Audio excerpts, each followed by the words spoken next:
Ciclo celular. El ciclo celular es un conjunto de sucesos que conducen al crecimiento de la célula. Este tiene 4 etapas: la fase G1, fase S, fase G2 y la fase M. En la fase G1 son las funciones vegetativas, donde la célula comienza a nutrirse, a madurar y se empieza a diferenciar, la diferenciación. En la fase S se dan la síntesis de proteínas, donde se replica el ADN. En la fase G2 la célula termina de diferenciarse y termina de madurar. La fase M es la mitosis, donde será explicada más adelante. Ahora vamos a adentrarnos a lo que conocemos como la fase M, también la podemos llamar mitosis. La mitosis es un tipo de reproducción celular en el cual una célula somática da como resultado dos células genéticamente iguales. Para esto podemos identificarnos con 4 etapas, las que son profase, metafase, anafase y telofase. Una forma sencilla de poder recordar estas etapas es con la frase promete Ana tejer. Vamos a ir adentrándonos a cada una de las etapas. En la profase, lo primero que ocurre es que los cromosomas se condensan y posteriormente el centrosoma se divide en dos, dando resultados centriolos. El áster se empieza a crear y los núcleos desaparecen. Una vez que los núcleos desaparecen, tenemos a los cromosomas libres en la célula y estos se alinean en la placa ecuatorial. Eso es lo principal de la metafase. Adentrándonos en la anafase, podemos ver cómo aquí los centrómeros son jalados por los centriolos que se fueron a los polos. Esto los va jalando para que posteriormente en la telofase tengamos un tipo de 8 con la célula y que el huso y el áster van a terminar desapareciendo para así poder llegar a tener dos células diferentes.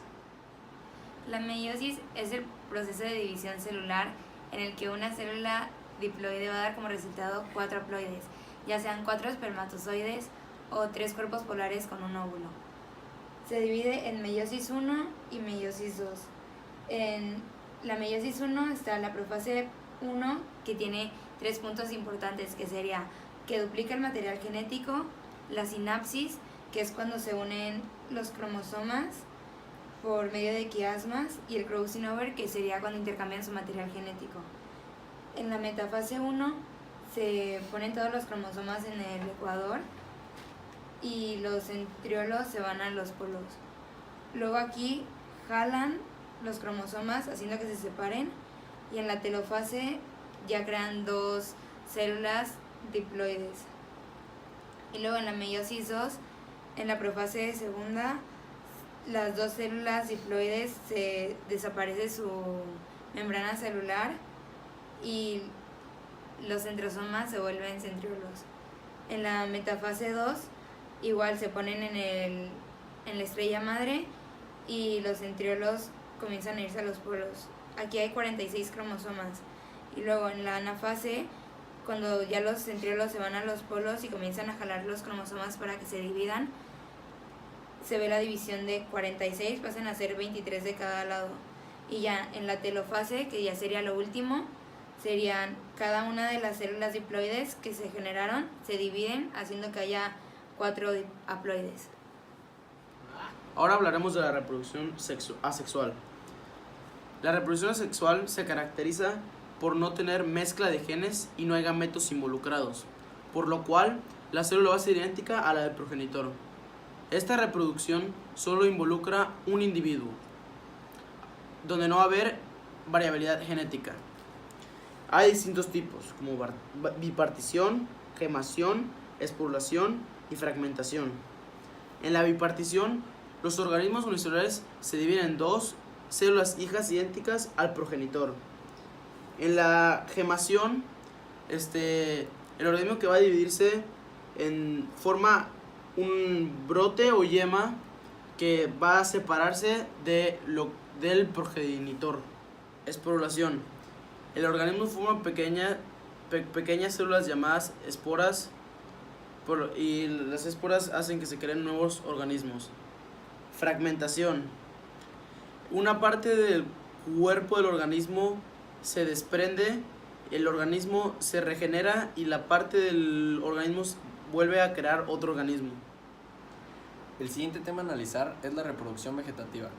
La reproducción vegetativa es un tipo de reproducción asexual que se da dentro de las plantas. Para esto se dan en porciones no especializadas tales como raíces, ramas, hojas y tallos. Bueno, para esto existen 6 tipos de multiplicación vegetativa. El primero de ellos son los estolones. Los estolones se dan crecimientos anormales en los tallos y de ahí parte un nuevo organismo. En los rizomas se dan por el subterráneamente, y por eso es que normalmente los rizomas carecen de clorofila y sus plantas son muy pequeñas, debido a que se dan por debajo de la tierra. Los cormos se dan bajo tierra y por lo tanto tienen muchos nutrimentos. Los bulbos son muchas hojas que van haciendo capas, tal como la cebolla. Los tubérculos son rizomas que se dan pero un poco más grandes. Y por último, los propágulos son formaciones pequeñas en las plantas. La reproducción sexual puede ser interna, externa, directa o cruzada. La interna es la que sucede dentro del cuerpo de la hembra, haciendo que el gameto masculino se introduzca gracias al pene que ayuda para la penetración. Primero, la hembra tiene que entrar en celo, haciendo que libere feromonas para que el macho la corteje y así se pueda dar la cópula. Luego, en la externa es la que sucede fuera del cuerpo y en un medio acuoso. El óvulo libera fertilicina para que así el esperma se pueda unir a él y se pueda dar.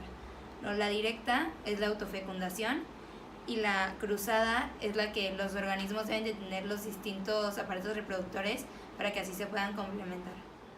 La gametogénesis es la formación y maduración de los gametos. Los gametos son las células sexuales haploides, es decir, que únicamente contienen 23 cromosomas. Esto ocurre en las gónadas. Las gónadas son los testículos y los ovarios. Mientras que la espermatogonia se encarga de producir espermatozoides, la ovogonia se encarga de producir óvulos. Estos se encargan de producir 4 espermatozoides y 4 óvulos a través de la meiosis. Mientras que los 4 espermatozoides van a buscar fecundar el óvulo, únicamente uno de los 4 óvulos va a ser viable, mientras que los otros 3 se reabsorben. La partenogénesis es un tipo de reproducción sexual que fue estudiado e investigado por Charles Bonnet. En la partenogénesis únicamente se encuentra la célula sexual femenina. El origen de la palabra partenogénesis viene de partenos, virgen, y génesis, de formación. Para esto existe la diploide u obligada, que ocurre cuando el óvulo no se efectúa la meiosis, dejándolo con una carga diploide. Se desarrolla y forma hembras idénticas a la madre. Por lo tanto, no existe una variedad genética. Esta se divide en obligada completa y obligada cíclica. Por lo tanto, tenemos haploide facultativa, que ocurre cuando el óvulo, por meiosis, posee una carga haploide que a su vez origina individuos machos haploides. Cuando uno de los óvulos es fecundado, origina hembras. Estos se dividen arrenotoca, teritoca y afitoca. El cáncer se puede dar en cualquier parte de nuestro cuerpo ya que tenemos células. Y este se origina al mal funcionamiento del ciclo celular, ya que se comienzan a generar muchas células y se comienzan a juntar. Se divide en 3 etapas del cáncer: en iniciación, promoción y progresión. En la iniciación es cuando hay un daño en los genes. En la promoción, estos genes se comienzan a multiplicar y a crecer. Y en la progresión es cuando ya se forman los tumores y la metástasis. La metástasis es cuando uno de estos genes dañinos, las células malignas, se van a otra parte del cuerpo y ahí forman otro tumor maligno.